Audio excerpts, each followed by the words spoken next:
Good morning. May it please the court. Appellants Jane Frazier and Jeff Kilgore requested a declaration of their rights regarding roads that they believe are owned by Glynn County, but that were closed to the public by a private developer. The trial court erred when it dismissed the case on sovereign immunity grounds. I'll give you a little bit of background. In 1924, a benefactor named T.L. Kane deeded land to Glynn County for the purpose of building a road that would connect St. Simons to Sea Island. The deed said that if the road ever ceases to be used for that purpose, the land would revert back to the grantor, to Mr. Kane. Did the deed go all the way to the main road? Did it go all the way across the causeway, or does it stop at something? It was just a segment of the causeway, but that portion of the deed did include where the island is. Yes. And the gatehouse is. So the gatehouse is on the land that is contained within the reversion clause? That's correct, Judge Hodges. Okay. And it's undisputed, it's the only land access. Correct.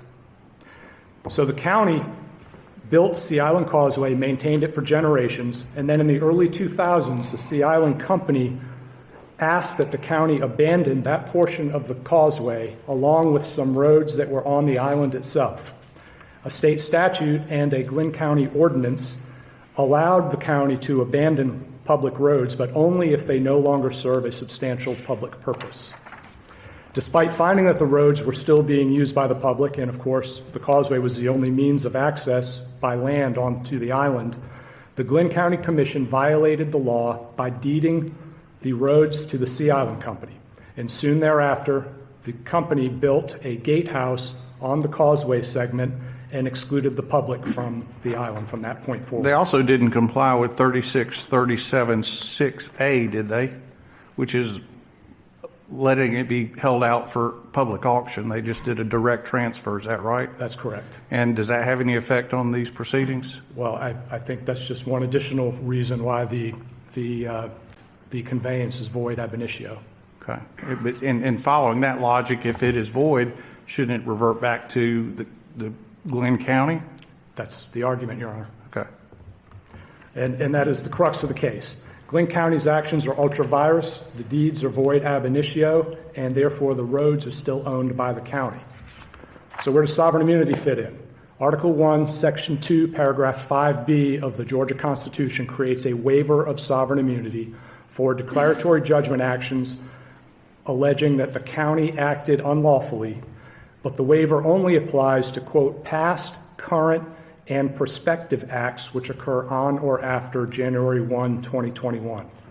Now, the trial court dismissed the complaint, finding this was not a proper case for declaratory judgment, and also on the basis that the plaintiffs are challenging actions by the county that predated that January 1, 2021 date.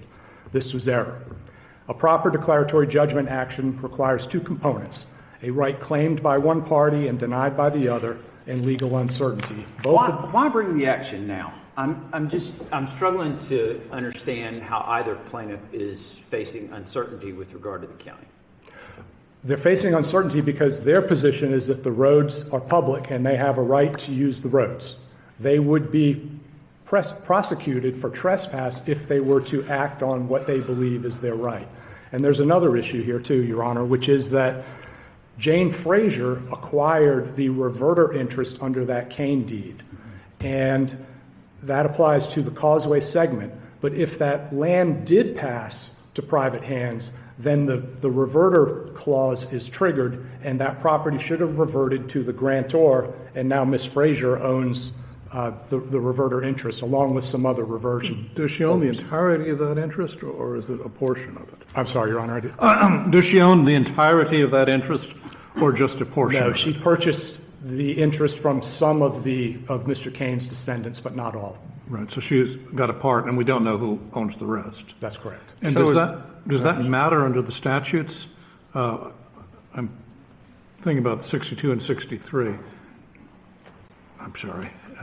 I may be 62 and 63. Yeah, I don't have the rest of the provisions under at my fingertips, but 63 is the one that eliminates some remedies but not others from what you can receive if you don't have a full fee. Maybe I'm confused. Your Honor, this may be an two issue issues before the trial court, but Ms. Frazier certainly has standing as one of the reverter interest holders to bring the case. Okay. And we're just at the motion to dismiss stage. Right. So are you contending that it reverts back to her, or are you contending that it's an ultra-vires act and it reverts back to the county? Alternative claims, Your Honor.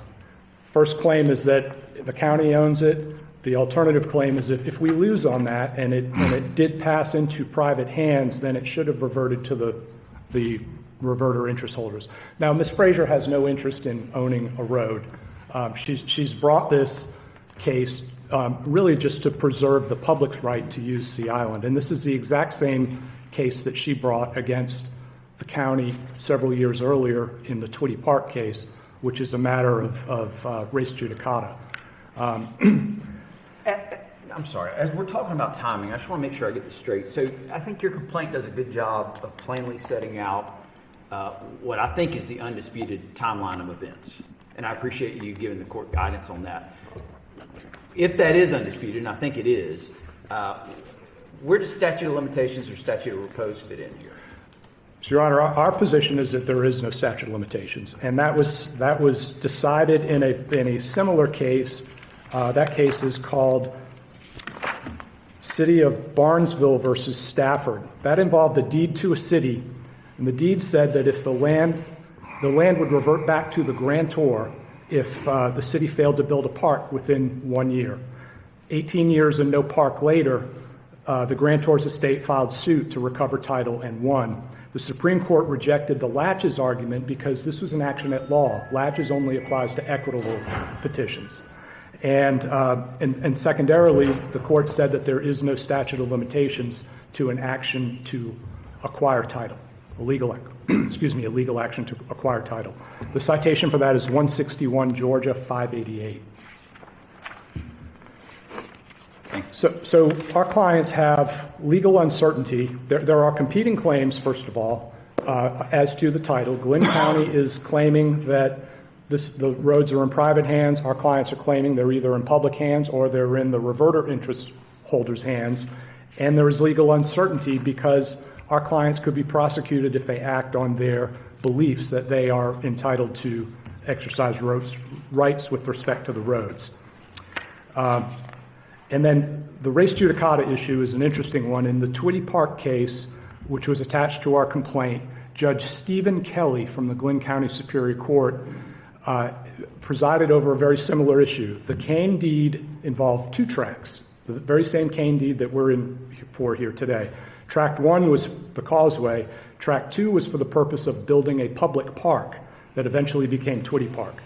The deed said, quote, if the lands should ever cease to be used for such purposes, then title shall revert to the grantor. In 1982, Glynn County deeded a portion of the park land to Sea Island Company. 34 years after that, Jane Frazier filed suit against Glynn County. Same argument she's making today, that the public trust doctrine required that that deed be declared void ab initio, or alternatively, if it did pass title to Sea Island Company, that Jane Frazier and the other reverter interest holders have title. Judge Kelly ruled that the public trust doctrine applied and that the deed was void ab initio. No statute of limitations issue there, no latches. He expressly rejected the latches defense there. And that case governs the case here. Now, Judge Lane tried to distinguish Twitty Park on the basis that Glynn County had legislative authority to abandon public roads, but it had no such authority with regard to a public park. The legislation that he's presumably relying on is 32-2-7 OCGA and the Glynn County Ordinance. However, both of those require a finding before you can abandon a public road that it requires that the road is no longer being used by the public. And there was no finding here, and in fact, Judge Lane disregarded our well-pled allegations to the contrary. If there are no further questions, I will yield to my partner so he can take up the other part.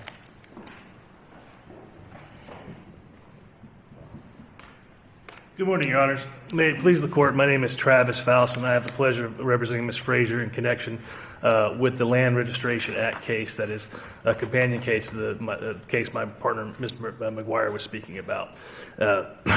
We are here in a sort of reversed scenario in that our argument is that the trial court properly denied Sea Island's motion to dismiss Ms. Frazier's Land Registration Act case. The Land Registration Act case is an older, rarely used statutory scheme that highly governs a process by which an owner of land can register that title to the land or have their title to the land And declared. that's the statute I was confusingly asking Mr. McGuire That's right, Judge about. McFadden. You were talking about 44-262 and 44-263. Just so. Yes. The trial court properly determined that Ms. Frazier had standing to pursue those claims, at least sufficient to withstand a motion to dismiss. And that's what we're here on, is did she plead sufficient facts to show that she has standing under either 44-262 or 44-263. And it's our position that she can establish standing under both of those statutory frameworks. What I was puzzled about was the difference between the remedies for the two. 63 is applicable to somebody who has a lesser interest. That's correct. And removes, I don't have the language at my fingertips, removes one of the, or a couple of the remedies. Could you explain what that means? Well, the way we approach this in, again, alternative theories. Our first theory is that as a member of the public, under the Land Registration Act, Ms. Frazier has a standing to bring the case to claiming that the property was improperly dismissed, and that's because under the law, the Land Registration Act case, the same rules that apply to the Land Registration Act cases due to other complaints for land. And here, just like in an ejectment case or an injunction case, Ms. Frazier has standing to seek registration of the lands back to the county. So that's theory number one. Theory number two is that she has that reversionary interest, which I believe Judge McFadden is what you were asking about. Yes. In that case, the reversionary interest, she is not a complete title holder. The motion to dismiss was based upon the claim that she failed to join all other members who hold portions of that reversionary interest to the case. What we would argue, and that we did argue what the trial court agreed with, is that at this juncture, that's premature, that Ms. Frazier is permitted to use the provisions of the Land Registration Act to identify and serve, the remaining potentially interested parties. And so that's also conveys standing under 44-2-62. The third and final basis we have for standing is 44-2-63, which is the lesser interest. And here we are arguing that Ms. Frazier, as well as the other residents of the island, have access easements to the roads on the islands, and that access easement, while it may not be registered, it can be declared by the court in connection with this Land Registration Act case. I want to talk about the trial court's order for a minute. Yes, sir. And I'm looking directly at Judge Lane's order right now. In your third enumeration, you guys go on in some depth, and again, thank you for the guidance for that. It was a well-written brief. Is it your opinion that Judge Lane was getting to the merits of Glenn County and whether or not they abandoned this, or do you think that they were just really arguing that there's no uncertainty given that all this happened 2 decades ago? I don't think he was getting to the merits. I think he was looking at this in the context of the way we brought the case. In a petition in one of these cases is highly regulated. It's not as if we get to create our own pleadings. There's a structure in which questions have to be answered. And I think what the judge said here is the law is clear enough that when you're dealing with a case like this, where there aren't a lot of guiding principles in established precedents out there, that if a cross petition can be used to decide an easement, then and a cross petition is governed by the same standards as the original petition, then Ms. Frazier's allegations with respect to the rights of an easement, which is unquestionably a right or a property interest that can be descended to one's heirs, then she had sufficiently pled enough facts to survive a motion to dismiss. And so again, that's our basis here. There's standing as a member of the public to assert a public's right. They're standing as the holder of a reversionary interest because the process allows for additional parties to be joined through cross petition or otherwise, and they're standing as a owner of an easement. All right. Thank you, Mr. Faust.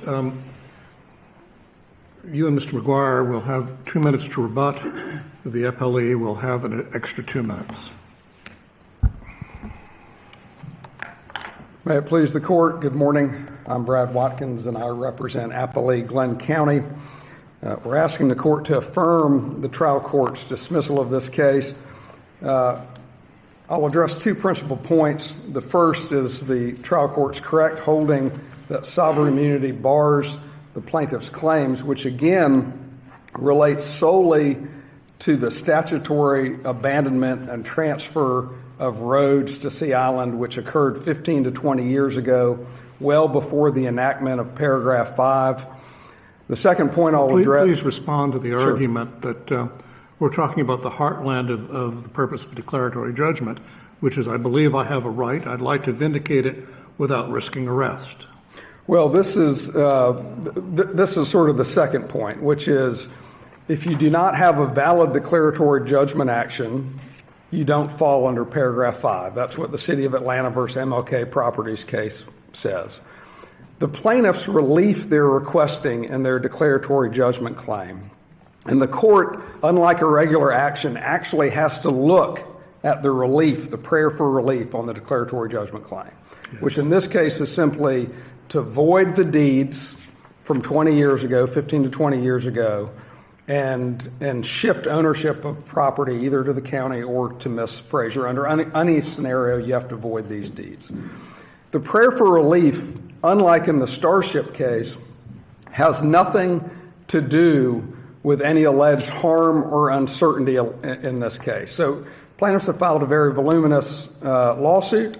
They allege somewhere in the lawsuit that the plaintiff has certain uncertainty about parking signs on the road or whether Plaintiff Kilgore would be trespassing if he entered on private property. I'm confused by the point that you're making that this is somehow distinct from what a declaratory judgment is generally for. The assertion is of certain rights in real property, and the chronological element of it, the forward-looking element post-dating the enactment of the statute is, well, my ability to enforce these rights in the future without facing arrest and prosecution. So please tell me what's wrong with that argument. Sure. Well, again, the relief sought has nothing to do with that alleged uncertainty. And so it's about property rights. What are my rights with respect to this property? How is that distinct from property rights? I don't understand the distinction you're drawing. Well, my point is only that, as the court said in Gay v. Hunt, 221 Georgia 841, and Kirkland v. Morris, 233 Georgia 597, you have to look to the relief sought, which that is not the relief sought. So in the Starship case, for instance, the relief sought was relief from the prospective enforcement of a county ordinance. That was what was pled. That was the ask in that case. The ask in this case is not that this court tell Plaintiff Kilgore whether he would be trespassing if he goes on private property. The ask in this case is that the court declare as void the statutory abandonment and transfer of roads. And so that's the distinction. This case was pled. How can you? I don't understand how you can split those up. And maybe you've said all you have to say about it, and I should let you go on to the next point. But Sure. I'll let you decide how you want to deal with your time. Sure. Well, again, there are 2 parts of this. Does sovereign immunity, paragraph 5, is there a waiver based on the language of the statute? And is there a valid declaratory judgment action that enables you to get under paragraph 5? So the plaintiffs are essentially arguing 2 things. They're arguing that the county has a duty to act to take back control of these roads because there's some county ordinances that aren't in the record and not cited in the complaint that the plaintiffs feel compel the county to take action.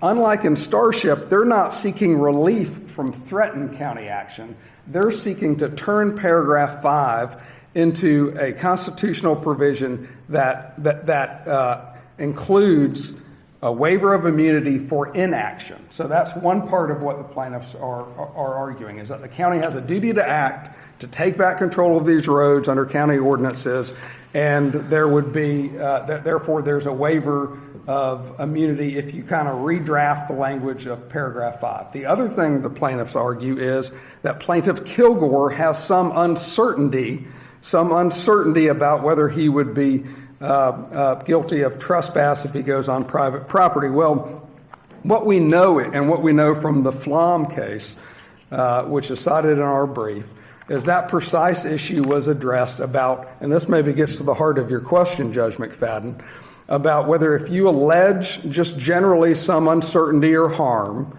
that's forward-looking, is that sufficient to have a valid declaratory judgment action? And what the court in the Flom case said, where everyone knew that what the county did in that case was unconstitutional. They redrew the district boundaries, which they had no ability to do. And the plaintiffs in that case said, oh, we're going to be so harmed by this. We don't know what district we reside in. We don't know who we voted for. We don't know if we're represented by the right commissioners.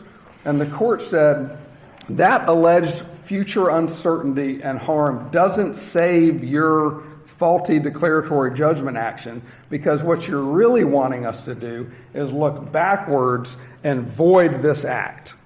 And so that's precisely what the plaintiffs are asking this court to do. We allege all sorts of uncertainty and harm. It's not in our prayer for relief, which is what guides an evaluation of a declaratory judgment action. So don't worry about what we're asking the court to actually do, the relief we're actually requesting, which is backwards looking.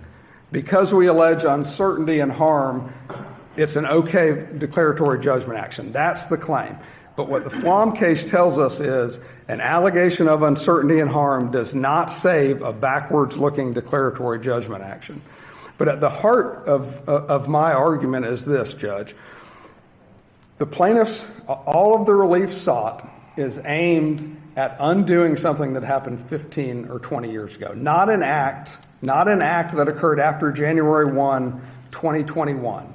And the only real thing that the plaintiffs are requesting this court do is they're requesting this court take the language of paragraph 5, which prohibits acts occurring after January, or gives a waiver of immunity for acts occurring after January 1, 2021, and they're asking this court to include in that constitutional language and expand that constitutional language to make the waiver apply to inaction or non-action.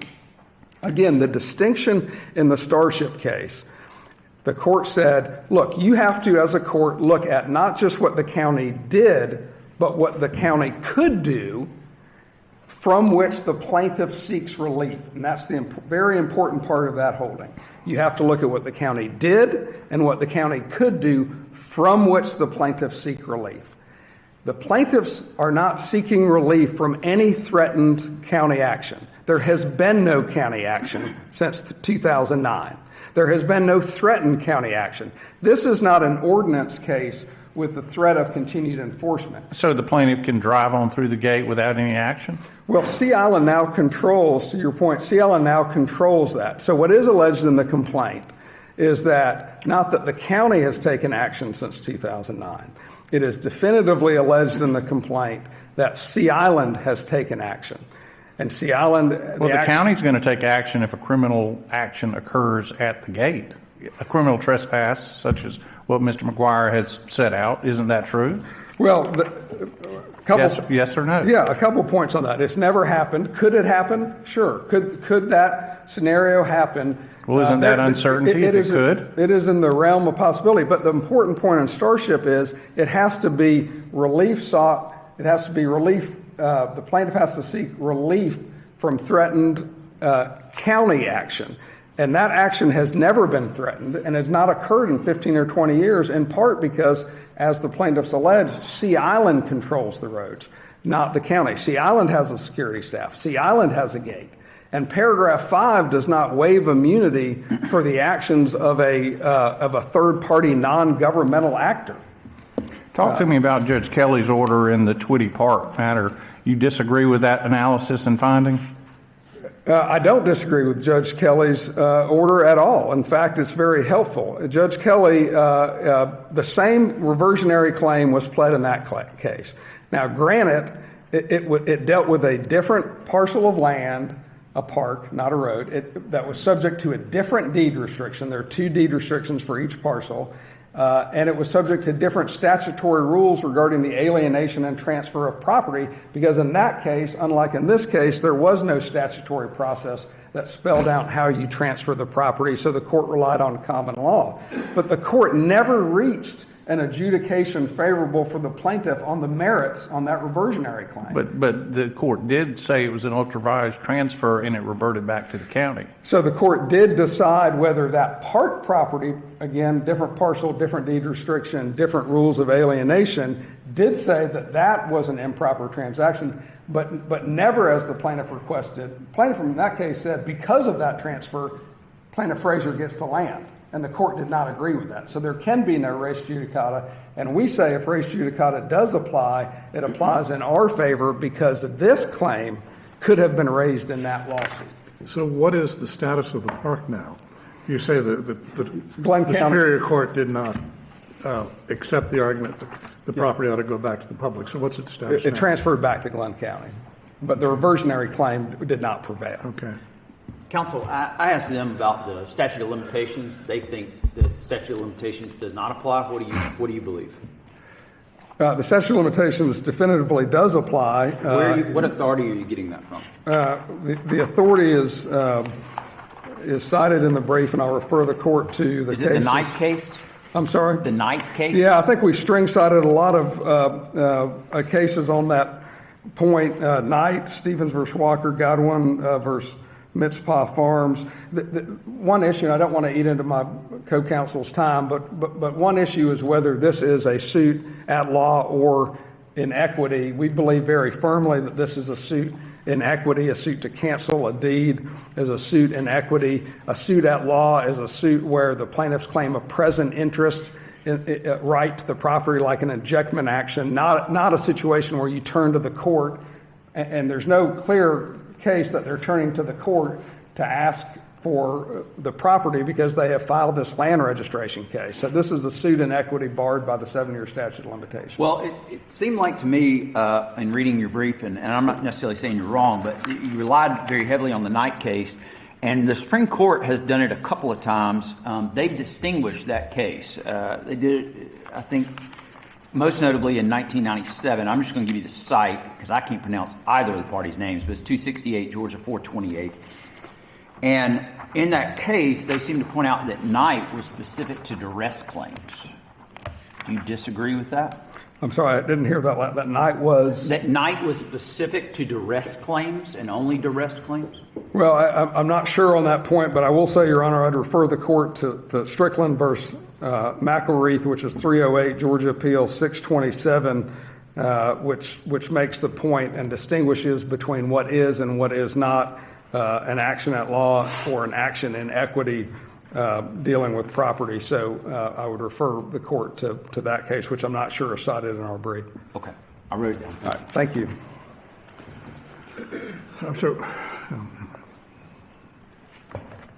Good morning. May it please the court. My name is Paul Mazzina. I represent the Sea Island defendants, the appellants in the second companion case. Your Honors, the issue in this case is a narrow one. It's whether Ms. Fraser has standing under the 1917 land registration law. Judge McFadden, you cited the relevant provisions. There are only 2 ways for a petitioner to have standing under the registration law. Under Section 44262, they have to claim to own the land at issue in fee simple. Ms. Fraser doesn't claim that. Under Section 44263, they have to be in possession of the land at the time of filing the petition, and Ms. Fraser is not in possession. Mr. Faust made 3 arguments. First, he said that Ms. Fraser can sue as a representative of the public to assert that the county owns the land in fee simple. The text of the statute doesn't allow that. Section 44262 doesn't mention anything about representative litigation. It says that the person bringing the petition has to claim to own the land in fee simple. There's also no case in the history of the land registration law, going back more than a century, where a petitioner has been allowed to sue on behalf of a governmental body. Second, Mr. Faust argued that as to the reverter interest, which applies only to the causeway, that Ms. Fraser can serve the other alleged owners of the reverter interest later in the case. But again, that's inconsistent with the text. The statute says that the action shall be begun by a petition by the person or persons claiming singly or collectively to own the fee simple. And Judge Powell's treatise is very clear about this. If the land is held in common, all of the alleged common owners have to join the initial petition. It's not enough to just serve them later. They have to actually be co-petitioners with Ms. Fraser. When did Judge Powell's book, was Judge Powell's book written before or after the Civil Practice Act was enacted? Your Honor, I believe it was written in 1917 or 1918, shortly after the land registration law came out.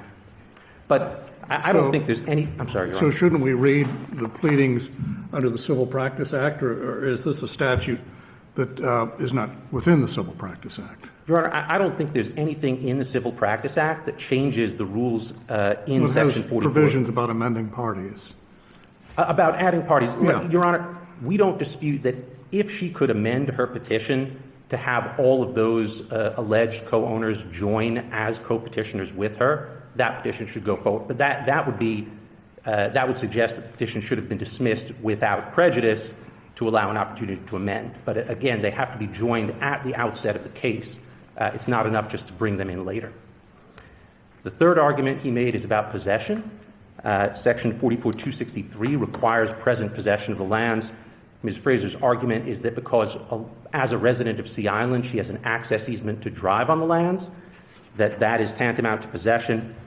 And that's just incorrect. As a matter of black letter law, it is clear that an access easement does not confer a right of possession. You can look at, in the brief, we've cited decisions of the Georgia Supreme Court, the U.S. Supreme Court. You can look at the restatement of property, every edition going back to 1936. They all say an easement is a non-possessory right to access and use land in possession of another. And of course, the Georgia Code has a definition of possession. It's been the same definition going back to 1863. It's quoted at page 15 of Ms. Fraser's brief. And it requires enclosure, cultivation, or occupation or use that's both notorious and exclusive. In other words, excluding other people from accessing. And of course, Ms. Fraser doesn't have that level of control over the roads. Well, doesn't a state or interest less than the fee encompass, what does that mean if it doesn't mean certain non-possessory interests? Your Honor, there are a number of possessory interests less than the fee that are covered by Section 44263. So something like, for example, a leasehold estate or a life estate or an estate for a term of years. Those are all interests where the person can both be claiming an interest less than the fee and also be currently in possession of the land. But an easement is not that type of interest. It's a non-possessory interest. All right. Thank you, Your Honor. Thank you. So, Mr. Breyer, you have 2.5 minutes. Thank you, Your Honor. With respect to the pleading of the complaint, we are not required as plaintiffs seeking a declaratory judgment to have a neutral prayer for relief. I've done some non-compete work in the past. You represent an employee, you file a declaratory judgment action, you say, we're in a position of uncertainty as to whether we can accept this new job. But in the prayer for relief, you ask the court to strike down the non-compete. And that's what we did here. We pled uncertainty, and we told the court how we want the court to rule, but we don't know the answer to that question. We have come into the court with that. So the ordinance that was cited in our, the ordinance that was referenced in our complaint, we did not cite it and we did not attach it. We did, however, say in paragraph 254 that Glynn County has a duty to ensure that public roads remain open to the public. In fact, there are Glynn County ordinances that say just that. This is a motion to dismiss. We didn't have to file certified copies of the ordinances. All we had to do was allege that there was a public duty in the complaint. We met that duty. there is uncertainty here. The Floam case does not apply because that involved voter districts, rejiggering of voter districts. There was no threat that any of the plaintiffs in that case would be prosecuted for voting in the wrong district, like we have here, and like in the Starship Enterprises case.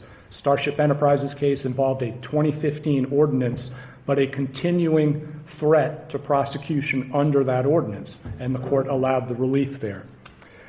There doesn't have to be a threat of prosecution. The Jenkins v. Manry case cited in our brief, 216 Georgia 538, involved a new law that was passed requiring anybody who was performing plumbing services in unincorporated Muskogee County to have a license. The plaintiff had been a master plumber for 5 years. He took the test for the license, failed. He filed a declaratory judgment action and said that the law was unconstitutional and that he could be prosecuted if he were to violate the law. And the court allowed that relief. There was no threat of prosecution there. Lastly, statute of limitations. The Knight case, flat does not apply. The Knight case involved a petition to cancel a deed. What happened was the county had acquired property through eminent domain for a specific purpose and then abandoned that purpose. So the deed was valid, but when the purpose was abandoned, the plaintiffs went ahead and challenged they wanted to cancel the deed. And that is a completely different situation from here. The deeds in this case were not valid from the very beginning. They were void ab initio. Harris v. Powell case, 177 Georgia, 1933, that is a wrongful abandonment case. And same issue there, no statute of limitations, no latches. Also, public land cannot be acquired actively. And that is I cannot recall the name of the case that's cited in our brief, but this is public land. A statute of limitations is basically a prescriptive acquisition of property or the right to acquire property after a certain period of time. Thank you, Your Honor. Thank you, Mr. McGuire.